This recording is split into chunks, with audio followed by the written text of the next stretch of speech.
भाग 2। अवनी चाय बनाने किचन में चली गई।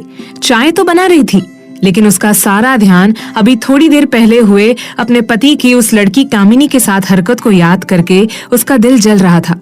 मन दुखी था, माना शादी कैसी भी हुई हो, राजी से या बिना राजी के, लेकिन कौन औरत अपने पति को दूसरी औरत को किस करते बाहों में भरे हुए देख सकती है।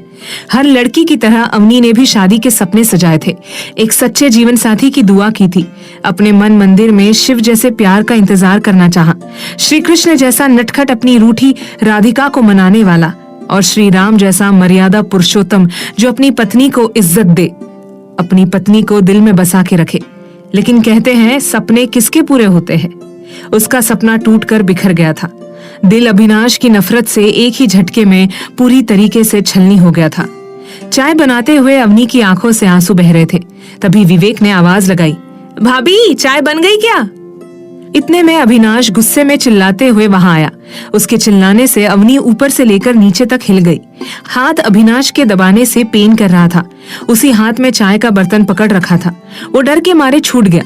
गर्म चाय जमीन पर गिर गई, थोड़ी उछलती हुई उसके पैरों पर आ गिरी। आह माँ! चीख सुनकर विवेक सोफे से उठता हुआ आया। अभिनाश चुपचाप खड़े देखता रहा। विवेक जेब से रुमाल निकालकर पैर से चाय साफ करने लगा और फिर उसने नंदू काका से कहा, नंदू काका जल्दी से फर्स्ट एड बॉक्स लेकर आइए। नंदू काका बोले, अभी लाया विवेक बाबू। विवेक अभिनाश को डांटते हुए, क्या अभिनाश इतना क्यों चिल्ला रहा है? डर गई ना भाभी जी, अपने पैर पर चाय गिरा ली। अभिनाश बोला, विवेक ये कैसे बात कर रहा है मुझसे? नंदू काका बॉक्स लेकर आए। लीजिए विवेक बाबू। विवेक बोला, हाँ लाइए। आइए भाभी जी, मैं दवा लगा दूं। जलन हो रही होगी ना?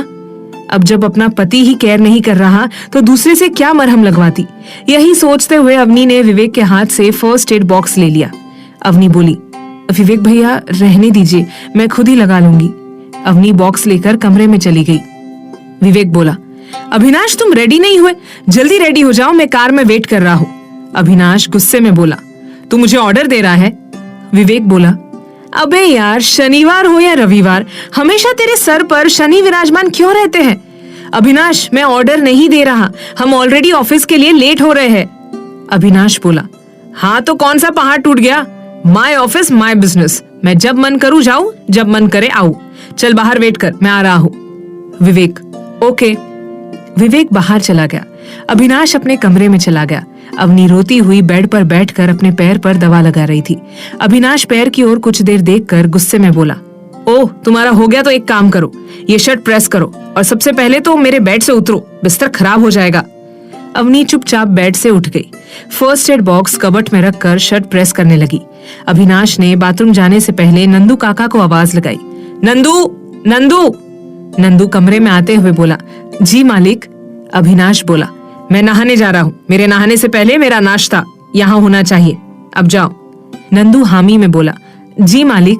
नंदू काका बाहर किचन में चले गए। अभिनाश नहाने चला गया।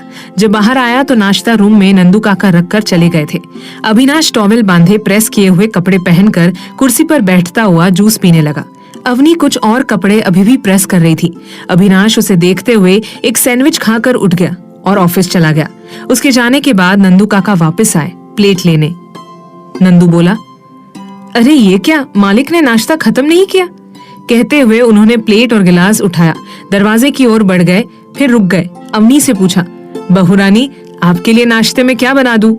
अवनी प्लेट देखकर बोली, काका आप इतना काम करते हैं, मेरे लिए नाश्ता रहने दीजिए, आप प्लेट यही रख दीजिए, प्लेट में सैंडविच बहुत है, मैं खा लूंगी, नहीं तो वेस्ट हो जाएगा।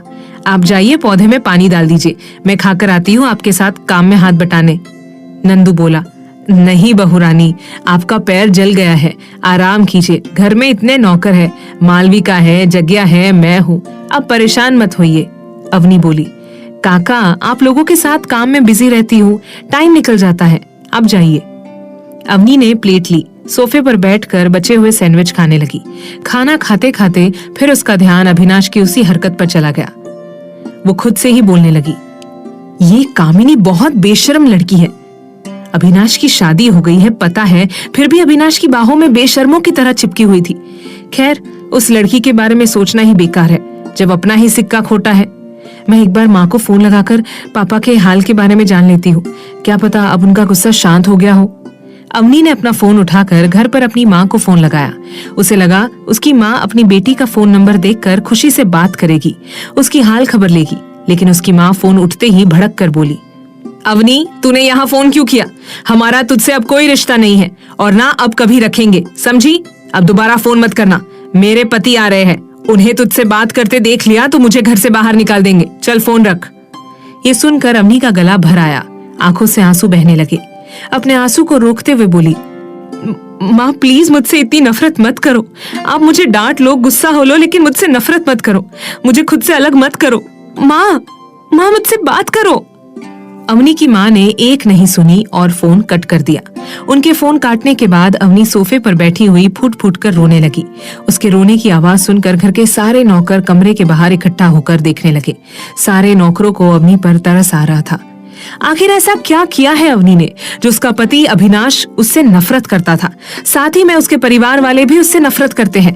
क्या है अभिनाश और अवनी की शादी का राज? जानने के लिए सुनिए कहानी का अगला एपिसोड।